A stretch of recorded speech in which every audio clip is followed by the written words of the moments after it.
A Justiça do Rio de Janeiro tirou nesta quinta-feira Edinaldo Rodrigues da presidência da CBF. Os embargadores entendem que a eleição dele não foi legítima. Repórter Rodrigo Viga. Crise no comando do futebol brasileiro. O presidente da CBF, Edinaldo Rodrigues, foi afastado do cargo nesta quinta-feira por decisão da Justiça Fluminense. A segunda Câmara Civil aqui do estado invalidou uma assembleia de 2022 que acabou culminando na eleição de Edinaldo Rodrigues para o comando da CBF até 2026. O interventor foi nomeado para o cargo de presidente interino da CBF. É o presidente do Superior Tribunal de Justiça Desportiva, José Perdiz. Esse presidente interino vai promover uma nova eleição na entidade num prazo de 30 dias. A decisão desta quinta-feira é passível de recurso. A CBF tomou conhecimento da decisão e disse que medidas cabíveis estão sendo analisadas e serão tomadas.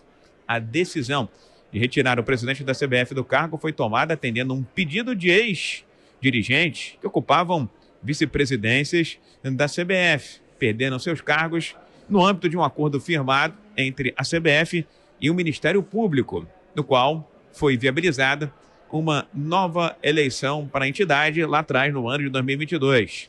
Edinaldo Rodrigues tinha mandato até 2026.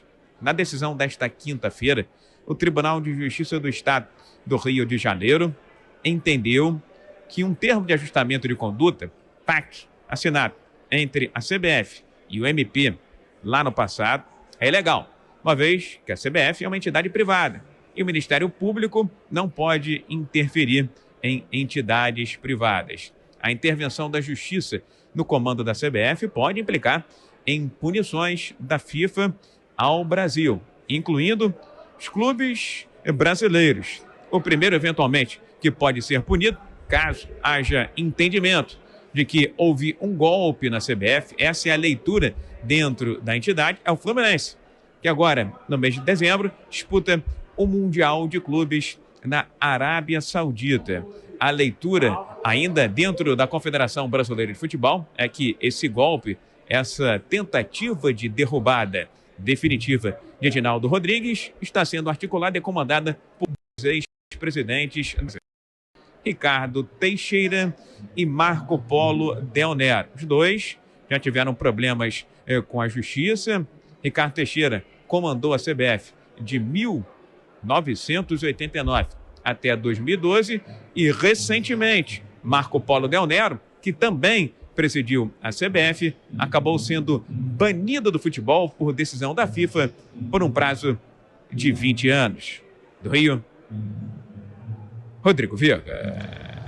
Ô Nelson Kobayashi, o currículo da CBF não é lá essas coisas. O presidente agora afastado vai poder recorrer, mas tudo isso pega muito mal, né? Pega mal, porque no esporte, onde a gente não precisa disso, né? A gente já vê denúncias e escândalos e essa confusão toda na política o dia todo. A gente estava comentando do Rio de Janeiro em relação à criminalidade. Agora tem essa questão envolvendo uma paixão do brasileiro, que é o esporte. Você conhece muito bem essa paixão, né, Thiago? E aí essa instabilidade gerada a partir de eleição, aí tem um novo presidente, mas essa eleição não vale mais, então sai o presidente, assume alguém interinamente, vai chamar novas eleições, vamos saber em que situação essa nova eleição vai se dar, porque essa decisão ela não transitou em julgado, ou seja, ela não é definitiva, ela é cabível de recurso, ou seja, é uma situação que a gente não precisa. Vamos nos lembrar que a CBF, é claro, mexe com paixão, mas também é um negócio. Tem muita gente que vive do esporte. É quem controla todos os principais campeonatos do Brasil, a exemplo do próprio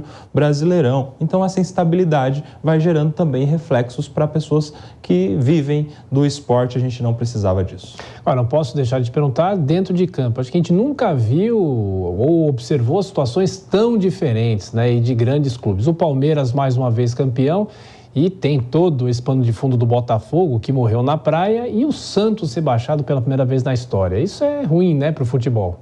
Pois é, em relação ao Palmeiras, ele está vivendo o que dizem ser a terceira academia. Há quem diga que o Abel Ferreira seja o maior técnico da história do Palmeiras, com um currículo aí de 9 títulos nos últimos anos todos. Em relação ao Botafogo, há quem diga que esperto ao Botafogo, que lutou contra o rebaixamento já no primeiro turno, porque a campanha do retorno foi péssima, histórica do ponto de vista negativo. E o Santos, pela primeira vez na segunda divisão e, ironicamente, exatamente no primeiro ano, sem o Rei Pelé. Uma tristeza enorme, um dos grandes que ainda não havia caído, né? Sobraram, portanto, agora São Paulo e Flamengo, e o Cuiabá, que subiu esses dias, também nunca caiu para a Série B.